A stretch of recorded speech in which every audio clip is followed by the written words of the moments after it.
Aufzeichnung läuft, ja.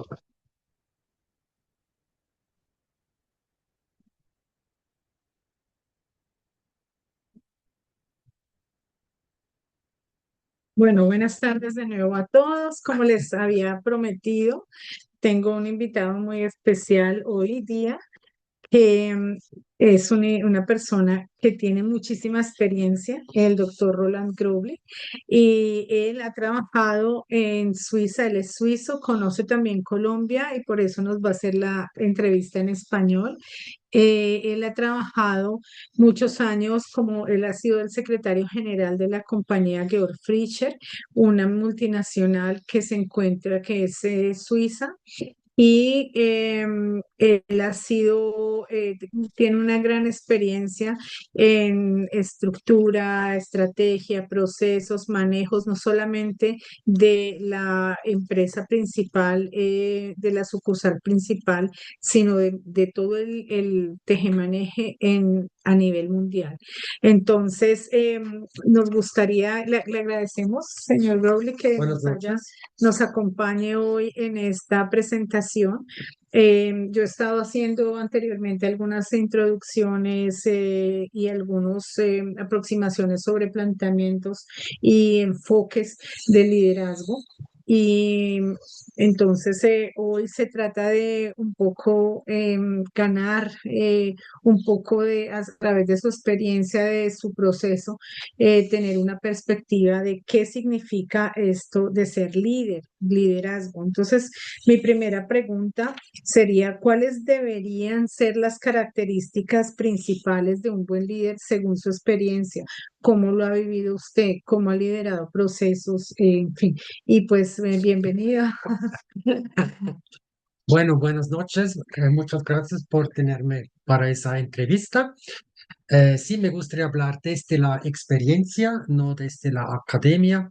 Y lo primero que quiero resaltar, y como para que también en el ámbito latino, ámbito de América Latina, de Colombia, se entiende, en Suiza muchas empresas multinacionales inscritas en la bolsa tienen lo que se llama secretario general, lo que se conoce en otros países más como función en ONGs. En Suiza es un secretario privado de la alta gerencia. Yo creo que eso explica muy bien.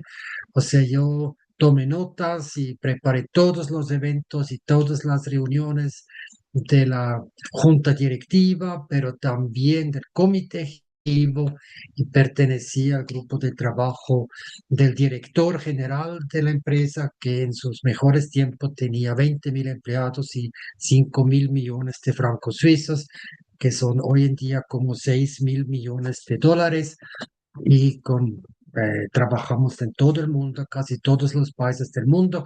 Sí, en Colombia tenemos sucursales, pero no una entidad propia.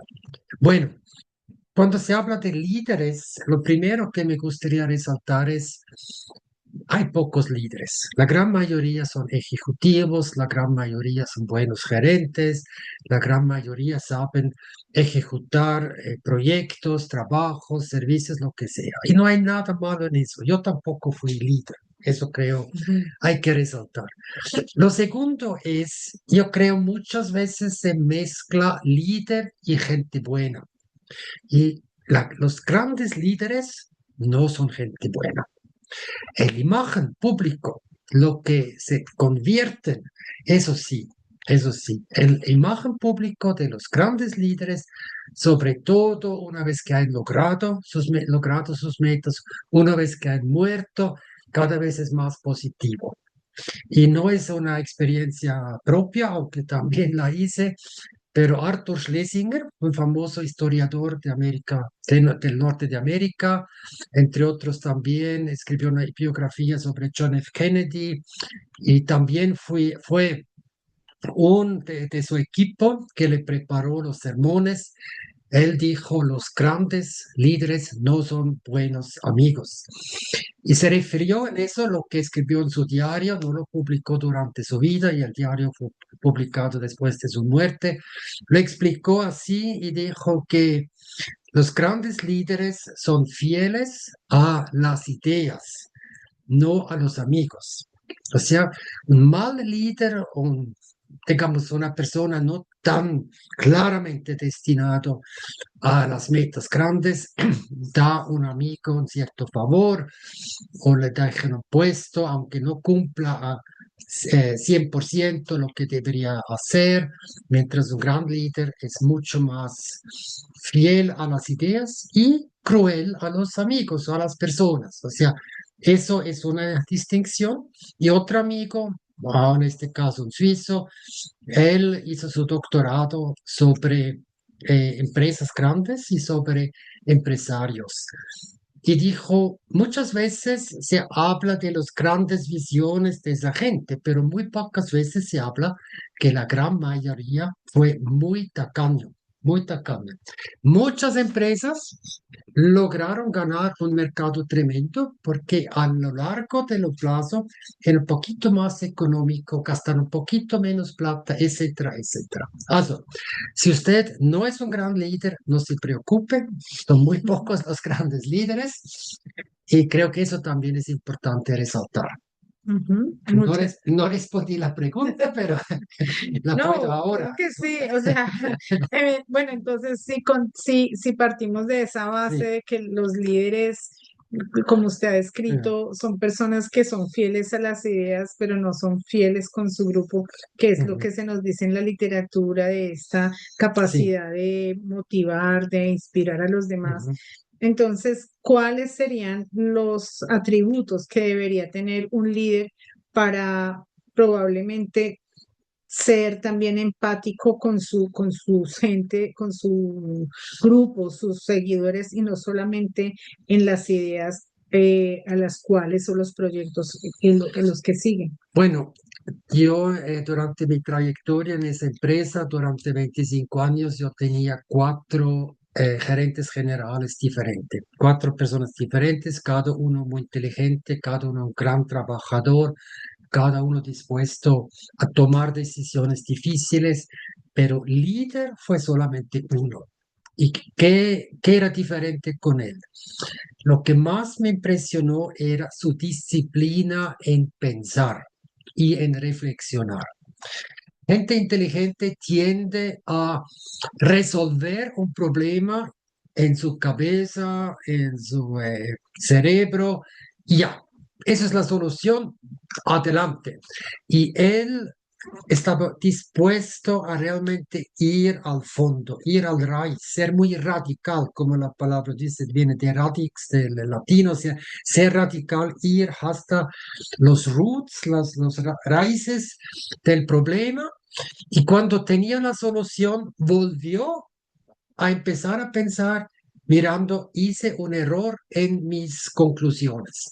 Tenía una disciplina tremenda. Era terrible trabajar con él en el sentido que estaba todo el tiempo ajustando, adaptando, revisando, revisando, revisando. Pero una vez que había tomado una conclusión, la ejecución fue muy clara, muy decisiva, no cambió y además tenía muchas veces razón. Y ese señor fue el único que hizo realmente una transformación profunda a la empresa porque reconoció no solamente los problemas de hoy, que son del nivel táctico, sino los problemas dentro de una generación, lo que es estrategia. Estrategia, táctico, tácticos se diferencian. Los que son tácticos siempre saben una resolución para hoy, para mañana, para pasado mañana, pero a largo plazo de pronto se necesitan otras decisiones. Esa misma persona, si me permite, esa misma persona a nivel personal, bastante distanciado, pero era claro, yo era su secretario, él era el gran jefe. Se podía decirle todo en el momento justo. No lo voy a decir en público y en público corregirlo, pero después o aún antes era muy fácil o no era fácil, era esperado ser abierto, ser crítico, ser franco en el sentido que a una le parece bien, que no le parece bien. Mientras otras personas que son inteligentes una vez que hay una solución, ya es tiempo perdido hablar más de eso. Ujú. Ya. Muy interesante, muchas gracias. Bueno, la siguiente pregunta tendría más que ver con, usted dijo eso, muy pocos son líderes y muchos son ejecutores o Ujú. muchos son, se encargan del manejo. Entonces, si pensamos en eso, si usted tuviera que decidir diferencias fundamentales entre un gerente y un líder o una persona que tiene a cargo el manejo de un líder, ¿cuáles son las diferencias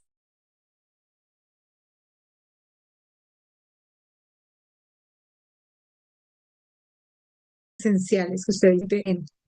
Bueno, yo de joven tenía claro que no soy líder. Cada vez que, aunque ya en el colegio y fue Boy Scouts y fue entrenador de jóvenes, así siempre me gustaba mucho organizar cosas, pero cada vez que me decían, no, tú lo sabes, decida tú, no me sentía cómodo, no me sentía cómodo. Yo creo que un gran líder tiene un cierto nivel de narcisismo, cierto nivel, hasta tal punto que todavía la gente alrededor de él o de ella lo aguanta. Demasiado narcisismo no es bueno, pero hasta cierto punto ponerse a sí mismo en duda no sirve a un gran líder. Hay que tener cierta convicción de tener el derecho y también tener la propiedad para liderar. O sea, se necesita algo personal en la disposición de hasta cierto punto permitir dudar, pero no todo el tiempo. Yo a lo largo de los 25 años, a veces me pasó de decir, ahora dijiste algo que no es bueno, de pronto hubiera sido mejor no decirlo, casi no pude dormir. Y yo creo que esa gente lo olvidó en 3 minutos. Ya era pasado y si ellos hicieran algo similar, no lo pensaron ni un minuto. Ya pasó, estamos en otro tema, seguimos, pipapo. O sea, uno es una disposición personal de permitir dudar para progresar, pero no dudar para no tener, casi tener miedo de ejecutar. Ujú. Una segunda cosa, y eso es una definición de la Universidad de San Carlos, que usted conoce mejor que yo, un ejecutivo es una persona que es capaz de ejecutar un bulto tremendo de trabajo, tomar decisiones, aunque la certitud, la certeza de la decisión no es garantizada, y de seguir adelante, ¿sí? Pero esa gente que trabaja horas y horas y horas y es muy bien en muchísimas cosas, todavía no son líderes, porque los grandes líderes tienen una capacidad que siempre admiré y todos deberíamos admirar eso, de simplificar todo, de simplificar, de bajar un problema muy complejo, reducirlo a una simple frase, a una sola conclusión. Son simplificadores tremendos, Innatos. tremendos, tremendos. ¿Cómo? Innatos. Ya innatos, muchas cosas se pueden aprender, pero hay que trabajar en eso. O sea, se necesita una disposición personal, pero eso yo creo que tiene que ver con inteligencia, no tanto con conocimiento, pero con inteligencia. Volver a lo que dije de los raíces, ¿sí? Usted puede ver en la superficie un arbusto tremendo, muy grande, muchos pasos y no sé qué, pero la raíz es una sola. Si a la gente le puede explicar eso, dice, ¿verdad? O sea, la visión no es que en el cielo le aparece un Dios que le murmura un secreto. La visión es, pues, ¿verdad? ¿Verdad? Eso me parece razonable, eso da sentido. O cuando esa famosa frase, no hay que dar a los pescadores peces para comer, sino hay que darles un barco para estar capaces de pescar cada día y no solamente una vez. Es lo mismo con las grandes ideas. si a uno le algo, si nosotros vemos algo, si lo podemos percibir, creemos que sí es posible realizar eso. O sea, también un gran líder es una persona que logra simplificar, pero no de una manera simple en el sentido cualquier cosa es Superficial. superficial, sino ir al fondo, ¿sí? Ujú. Muy Ya. interesante. Nosotros estuvimos mirando algo sobre los líderes, cómo liderar de una manera eficiente y uno de los elementos que aparecía era, por ejemplo, devolverle el trabajo a la gente. Eso es, Ah, creo que no bueno, sé de qué eh, manera, no quiere decir no trabajar, sino seguramente está relacionado con lo que usted dice, de simplificar la capacidad de reducir volumen, pero no perder la profundidad en un no, proceso, en un eh, trabajo. Sí.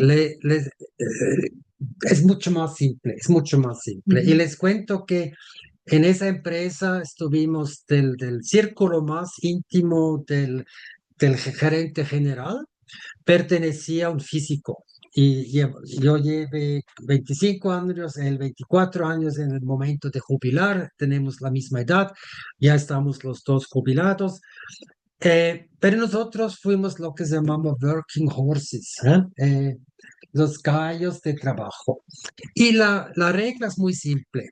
Cuando usted participa en una reunión, hay unos que delegan y otros que salen con más trabajo de lo que entraron a la reunión. Uno de los dos grupos hace carrera. ¿Cuál? No los que salen con todo el trabajo. Saber delegar. Pero eso tiene que ver un poquito con lo que expliqué, que tener esa personalidad que no le afecta decir a otros que tienen que hacer. Pero nosotros todos hablamos mucho de eso, estuvimos muy conscientes que trabajamos muchísimo, pero a la vez estuvimos conscientes, no somos líderes, está bien, o sea, estamos en un puesto interesante, estamos en un puesto donde recibimos mucho reconocimiento, mucha gratitud, pero no somos las personas que al final distribuyen el trabajo y no veo nada malo en eso. Ahora, si usted pertenece al grupo que sabe delegar, o se me va a de pronto preguntar, pero bueno, ¿cómo se distingue? Creo que son dos cosas. Uno es, ahora tengo que decirlo en alemán, Anspruch und Anerkennung. O sea, Derecho o ya, reconocimiento reconocimiento. y pero también mostrar, estoy dispuesto de asumir la Mm, responsabilidad, ¿sí? Un ex gerente de una empresa multinacional dijo en un momento, mucha gente me dice que les gustaría tener más libertad. Nadie me dice me gustaría tener toda la responsabilidad. Eso es creo también un poquito una diferencia. El líder dice, tomo la responsabilidad, eso y eso y eso.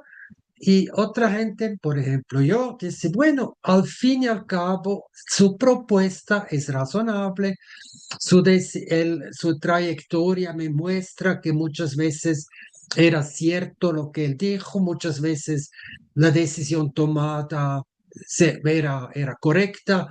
Eh, Le doy esa confianza que también esta vez es una decisión acertada. Además, es una persona disciplinada que realmente piensa las cosas bien, listo, adelante. O sea, y le doy el reconocimiento, pero él también muestra, él mostró y lo comprobó y vuelve a mostrar, estoy dispuesto de tomar esa decisión y de defenderla.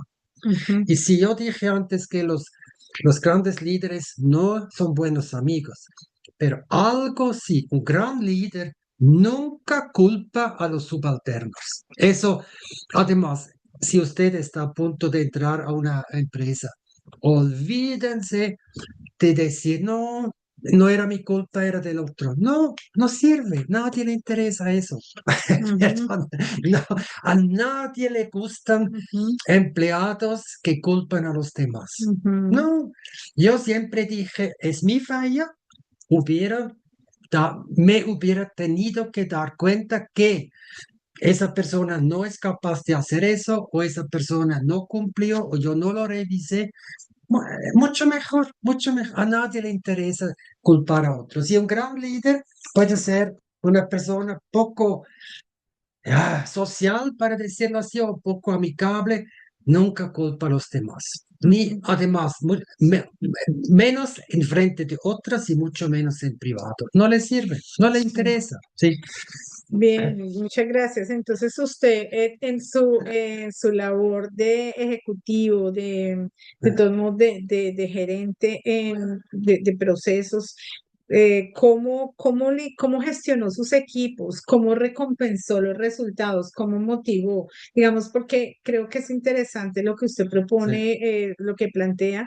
El curso, el módulo es liderazgo y herramientas Ujú. prácticas, pero yo creo que este ideal de líder está como a veces sobredimensionado y lo que usted nos dice nos trae como a la realidad, nos aterra, nos trae a tierra, perdón, nos dice no todos tienen que ser líderes, muy bien, entonces no, quien no tiene de pronto esta componente personal y este componente de pronto Ujú. cognitivo para tener esas habilidades seguramente tiene habilidades de ser un muy buen ejecutor, un muy buen manager, hacer una buena gerencia. Y entonces, ¿qué aspectos son fundamentales para gestionar, trabajar con equipos, para motivar, para, para lograr resultados? ¿Se recompensa, se castiga, se sanciona? ¿Cómo lo ha trabajado usted? Bueno, sobre ese tema hay tantos libros que lo único que puedo hacer es contar la experiencia propia. Sí. Y creo obviamente si uno está retirado ya ve el pasado en rosas y todo fue salió muy bien. No, obviamente no es así, pero eh, creo lo más fundamental es, como ya dice la Biblia, trata a los demás igual como te gustaría que traten a ti. Y empezamos con la recompensa. La no, lo empiezo en otras palabras. Obviamente a uno le gusta tener un sueldo decente, a uno le gusta tener un ingreso que le permite cierta calidad de vida y eso puede ser muy diferente persona a persona, pero en la gran mayoría, y además yo creo que es en Colombia, yo no hablo del que trabaja en la calle, pero hablo de personas que entran a empresas, que trabajan con el Estado, que la gran mayoría, eh, el problema o la principal fuente de descontento, de disatisfacción, no es el sueldo, sino el reconocimiento. Además, si usted tiene la oportunidad de manejar personas, no hay nada que cuesta menos que un elogio, que una observación. Y sobre todo una observación cuando alguien hace algo que no se piensa automáticamente con más sueldo o con otra cosa, sino simplemente reconocer, decir gracias, decir buenos días, decir cómo estás. Eh, y si una persona cuenta, oiga, ya mi hijo está enfermo, pero ya está mejor. El próximo día volverá a preguntar, ¿y cómo está tu hijo? No cuesta nada, no cuesta nada. O sea, el reconocimiento es, yo creo, lo más importante. Y un jefe solía decir, no hay malos empleados, solamente hay empleados que no tienen la tarea adaptada a sus capacidades. Eso ver y entender cómo está, cuál es el fuerte de una persona, cuál es el no lo fuerte. O a veces hay trabajo que muy difícilmente alguien se encanta hacerlo, pero se puede decir, dijo, mira, esa tarea yo sé, no es lo más agradable, pero no sea una persona que puede lo mejor de eso que tú, y es un aporte a todo el equipo, es un aporte a la empresa, es una visión en lo pequeño, pero hablar con la gente es lo que menos cuesta.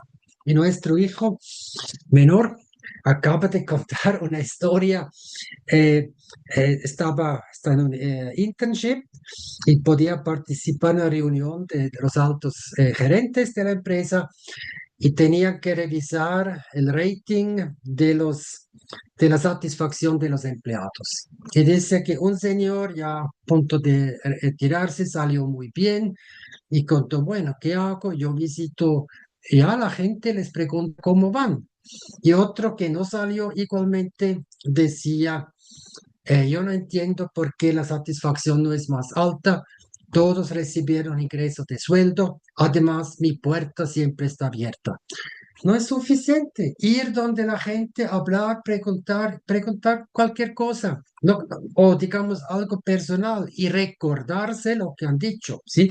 Son cosas que son muy fáciles, muy aparentemente no son fáciles, si no más gente lo hiciera, pero es lo que hace la diferencia.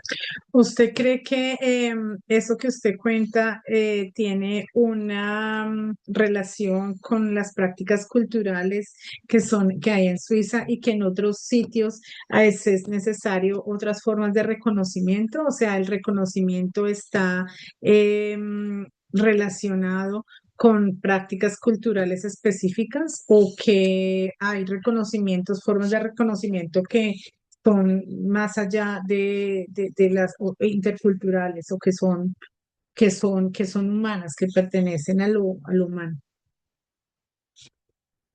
Eh, nosotros hablamos idiomas diferentes, igualmente hay culturas diferentes y hay que aprender lo verbal y lo no verbal. Y cada país tiene sus prácticas diferentes. Lo que creo es igual en todos los países y todas las culturas. Hay que buscar con qué puedo recompensar una persona, con qué puedo, en un país puede ser eso, en otro país puede ser una cosa completamente diferente. Yo no, eso creo sí, pero hay que tratar de entender a qué responden las personas. Ujú. Y pensando en esa charla, yo tengo un ejemplo concreto, aunque tiene que ver con plata, pero es como un ejemplo y creo que en las negociaciones, a qué nivel sean, con la propia asistente, con un subalterno, con un jefe, con alguien que está en otro departamento, pero que podría hacer a uno un favor o no.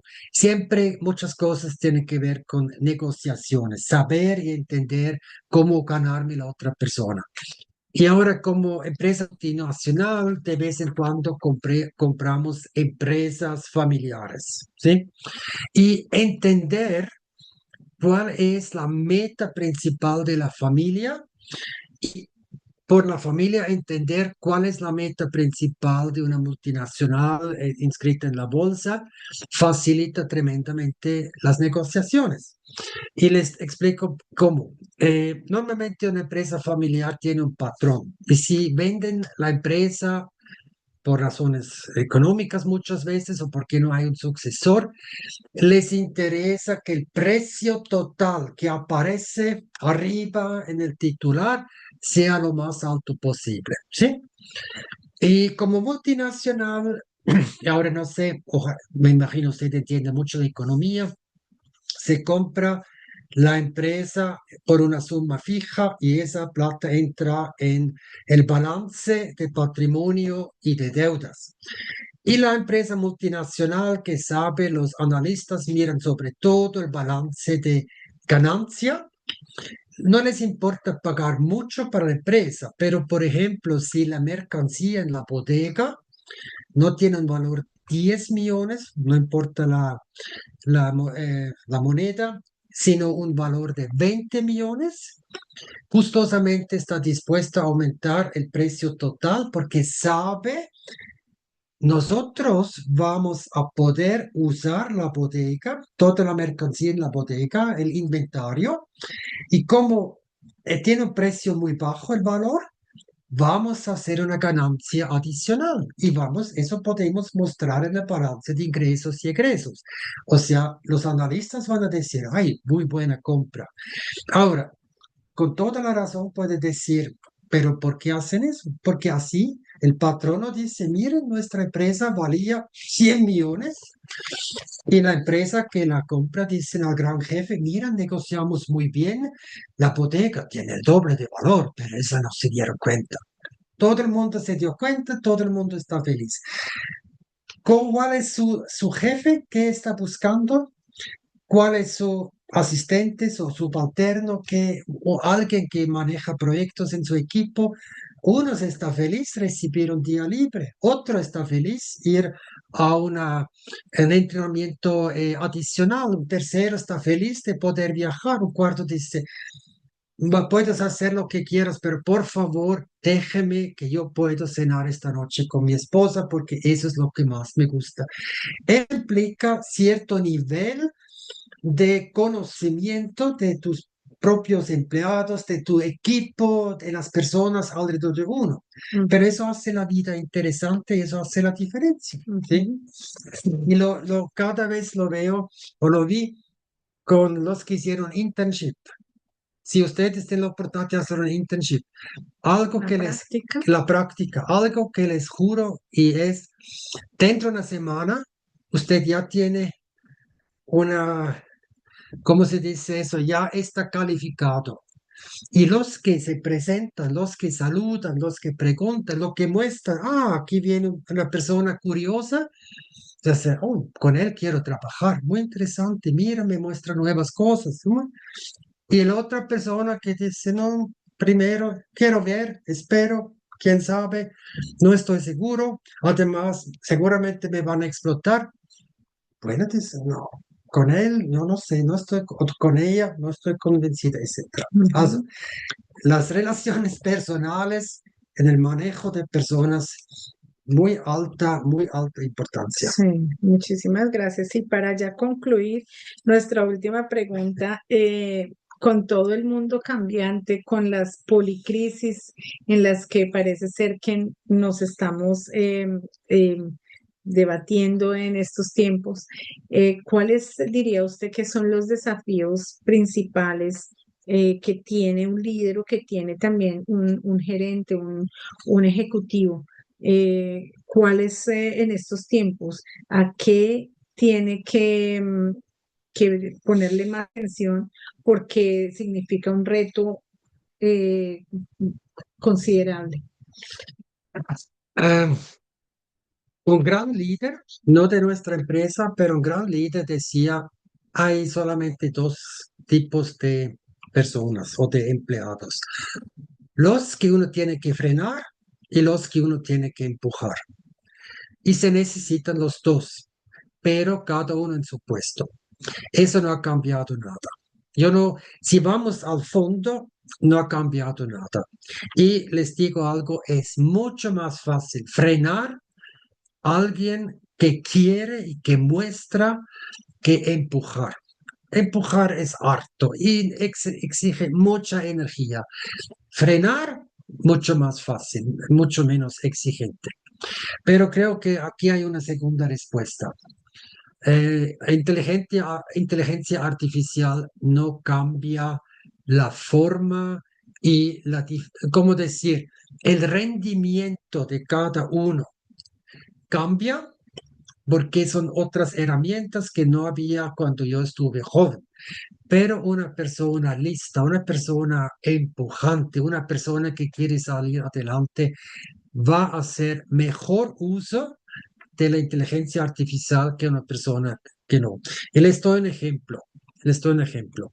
Digamos, esas máquinas que permiten traducir, esas máquinas que permiten mejorar un texto en tu propio idioma. Las empresas grandes todos compran ese software y también la software aprende de acuerdo a lo que recibe como input de la misma empresa. Ahora tomo dos equipos. En un equipo dicen, ese inglés perfecto, ese francés perfecto, ese japonés perfecto. Adelante, adelante, adelante. El otro equipo dice, momento, ese inglés me suena, voy a buscar, encuentro una palabra que es más acertada para esa aplicación y la usa. El software aprende. Hoy no se da una diferencia con la otra software del otro equipo. Mañana la diferencia es mínima, pero ya en 100 días una traducción es mucho mejor. Menos errores, menos confusiones, menos choques porque no se entendió perfectamente. Y eso es lo mismo que hicimos hace 30, 40 años. Uno dice, voy a mejorar mi carta. Otro dice, ¿qué importa? Esa carta es suficiente. O sea, hagan el mejor uso de todas esas herramientas. Y los que van a sobresalir son los que revisen, son críticos, no se contentan con primera solución. Esa es mi recomendación. Y los grandes jefes hoy no dice nada, mañana no dice nada, el tercer día no dice nada, pero lo notan, lo notan, lo ven, poco a poco hay un abismo en el rendimiento. Y dicen, ¿cómo es posible? Es la misma software, es la misma inteligencia artificial. Sí, pero el que la aplica, el que hace uso de eso es una persona diferente. Bien, Bueno, con esas excelentes reflexiones de su experiencia, terminamos la entrevista y queremos agradecerle muchísimo por todo lo que ha bueno, compartido con nosotros. Nos ha permitido otra visión y otros planteamientos desde su vivencia y también, obviamente, porque usted ha estado en Colombia, conoce Colombia, entonces la riqueza y el aporte es mayor. Muchísimas gracias todo y lo mejor y mucha suerte. muchas gracias. Que esté Y- muy bien. Igualmente, gracias. Bueno, muchas gracias por haber estado atentos a la entrevista que le hicimos al señor Crowley. Él ha trabajado muchísimos años en esta compañía, Georg Fischer, que es una compañía, les puedo proporcionar después alguna información o la voy a presentar probablemente en una de las sesiones. Es una compañía líder en maquinaria de ductos para agua, para mm, petróleo, em, sí, de tuberías muy enormes con sistemas de conexión a muchos kilómetros. Y él ha tenido mucha experiencia también en Colombia durante un tiempo en la Cámara de Comercio de Colombo, Suiza, de tal manera que nos pudo dar algunas pinceladas más de específicas de su experiencia como gerente de la Cámara y como secretario general en Georg Fischer. Alguna de las cosas que él dijo me parece muy interesante porque creo que justamente nos trae de regreso, como nos aterriza, como se lo dije a él, respecto a lo que se vende un poco o lo que se quiere concebir de los líderes. Los líderes no son muchos y él dijo también, él no era un líder, pero estaba muy consciente de su trabajo, de su gestión como ejecutivo, como director o como manager. Y me parece muy interesante lo que ha dicho respecto a cómo estas personas que son líderes también, digámoslo, se enamoran o se entregan a ideas muy claras y probablemente siguen más estas ideas, más estos planes y muchas veces les cuesta, ¿no? Les cuesta establecer esas relaciones interpersonales. Por otro lado, lo que dijo también de las características de poder simplificar, de poder expresar y llevar un análisis concienzudo de las decisiones y volver a retomar como esos análisis para leer los procesos que se llevan, me pareció también una muy interesante al respecto. Era algo como que pienso que sí, que en realidad aporta como otra forma de aproximarnos a lo que en la práctica hace un líder, ¿no? Por otra parte, me pareció también súper interesante la forma como explicó el estímulo recompensa. y por eso mi pregunta de eh, si consideraba que esas formas de recompensa pueden ser diferentes eh, culturalmente. Em, Probablemente que sí, y probablemente que también no solo depende de la cultura a nivel como la entendemos geográficamente situada en un espacio específico en el mundo, sino también a las culturas corporativas, probablemente que se desarrollen, que se lleven en una empresa o a una cultura, digamos, democrática o de democracia directa, de pronto que se vive aquí en Suiza. Entonces, seguramente que no nos referimos solamente a culturas de origen geográfico, sino a las culturas que se desarrollan en espacios específicos.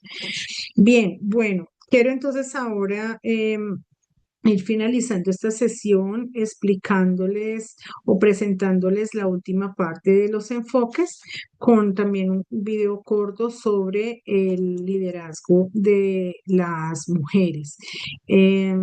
Voy a ingresar rápidamente, voy a ingresar a la presentación. Entonces, para retomar, ya creo que lo están viendo. Para retomar, entonces estábamos viendo esta última gráfica en la que aparecía el enfoque de la forma de liderazgo adaptativa, y en la que decíamos que aparecía es más fácil resolver retos técnicos que retos de adaptación, ¿no?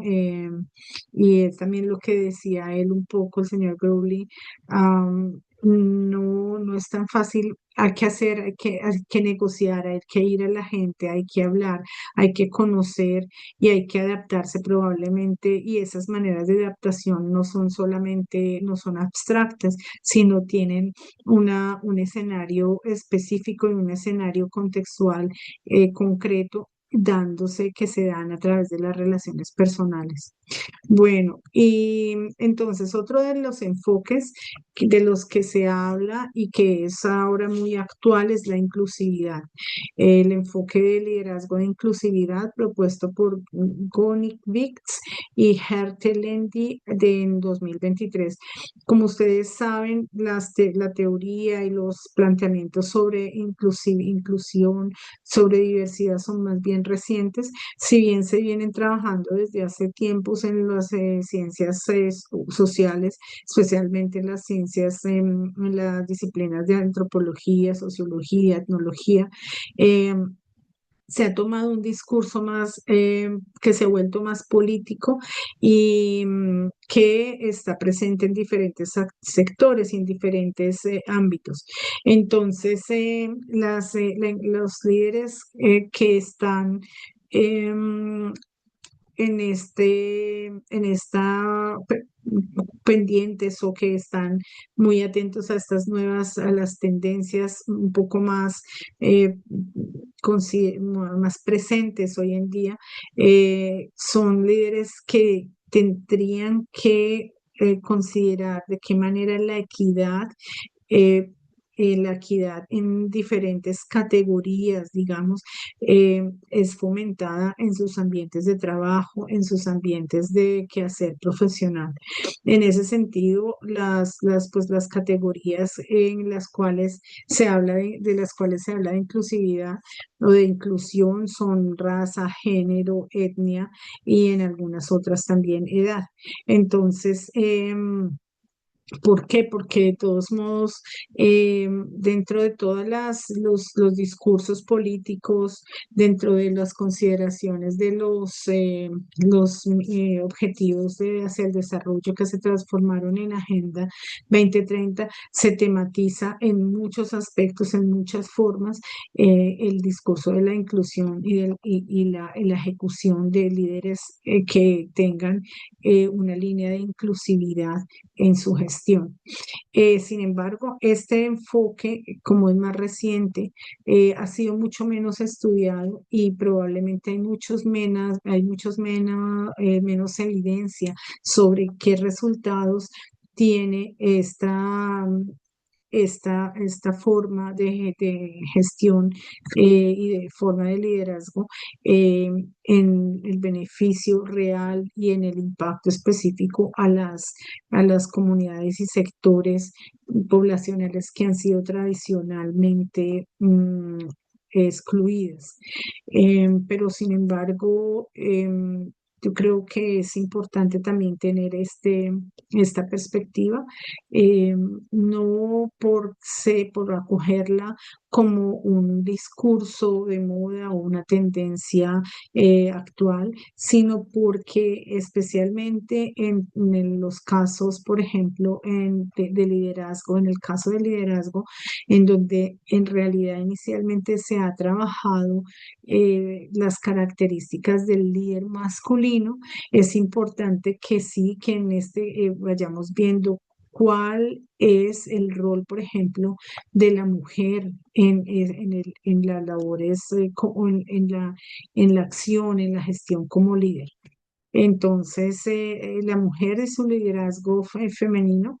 Como he dicho, históricamente se ha relegado un poco y los estudios, incluso los estudios de investigación académica y científica, se han orientado mucho más en evaluar, en verificar, en estudiar los resultados que se derivan de grupos masculinos.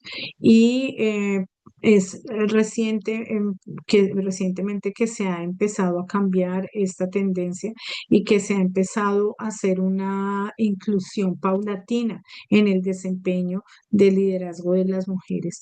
Esto, por supuesto, está unido con una forma con un cambio también, porque el liderazgo de la mujer tiene unos matices que van a ser un poco diferente, probablemente esas formas de liderazgo que van a incluir probablemente otros aspectos que van a dejar de lado, o sea, que las formas de liderazgo femenino no son tajantemente diferentes a las de un liderazgo masculino, pero sí probablemente incluyen otros matices que antes no eran contemplados. Yo tomé esta cita que es de la revista Semana, en donde se hablaba sobre el futuro del liderazgo femenino y se entrevistó a algunas mujeres y fue la directora de una asociación de psicólogos la que escribió este fragmento que lo voy a leer. El futuro del liderazgo femenino no está en la imitación ni en la adaptación forzada, está en el coraje de construir nuevos modelos más humanos, más inclusivos, más verdaderos. Está en la capacidad de cada mujer de reconocerse como líder de su propia vida antes de que de cualquier organización.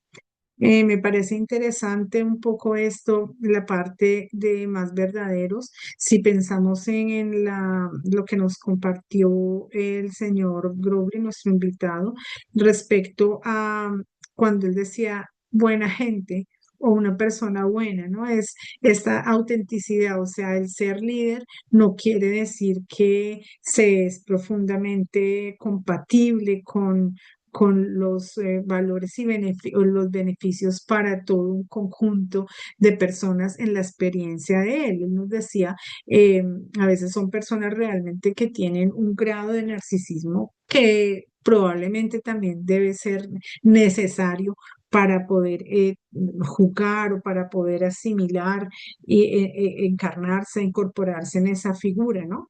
Y lo que nos propone el liderazgo femenino es también eh, mayor autenticidad en contraposición a una figura que sigue ideales más realmente ideas, que se enamora de ideas, que proyectos que seguramente se desarrollan y son muy buenos, eh, implican unos costos muy altos en términos no solamente financieros, sino en costos de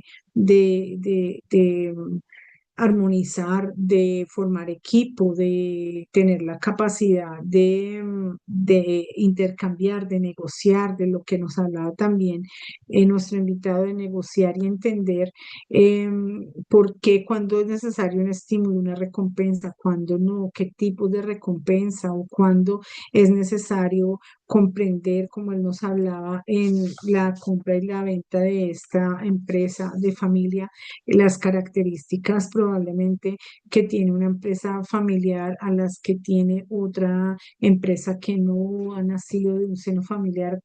Son diferentes. En todo esto quiero decir, aunque me estoy desviando un poco del tema, pero quiere decir que eh, las formas de actuación, las formas de, de relación con los otros no pueden solamente estar mediadas por mis proyectos, mis ideas, sino que deben ir en una tendencia más de interconexión, interdependencia con la persona que nos rodea, con el ambiente en que habitamos, con los ecosistemas en los que nos desenvolvemos y de los que también nos permiten generar mayores posibilidades de vida.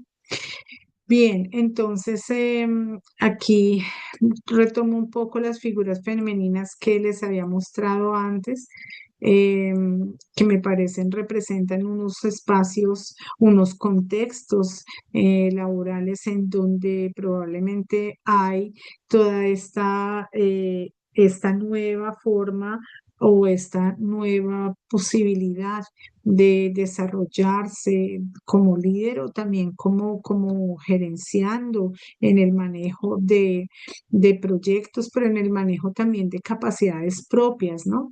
Como dice aquí, reconocerse como líder de su propia vida, que es un poco a lo que apunta también todo este liderazgo de inclusividad. Bien, y por último, un video que espero que sea posible que escuchemos, la otra cara del liderazgo femenino, datos que inspiran cambio. Datos que debe conocer sí o sí sobre el liderazgo femenino. 56% de mujeres líderes son líderes.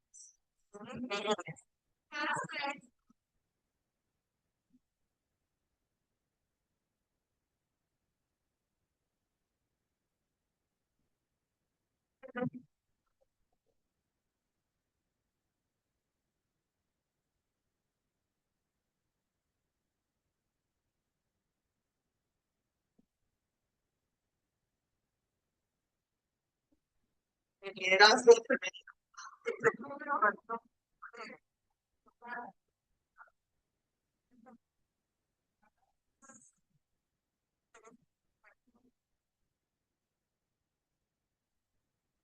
Datos que debe conocer.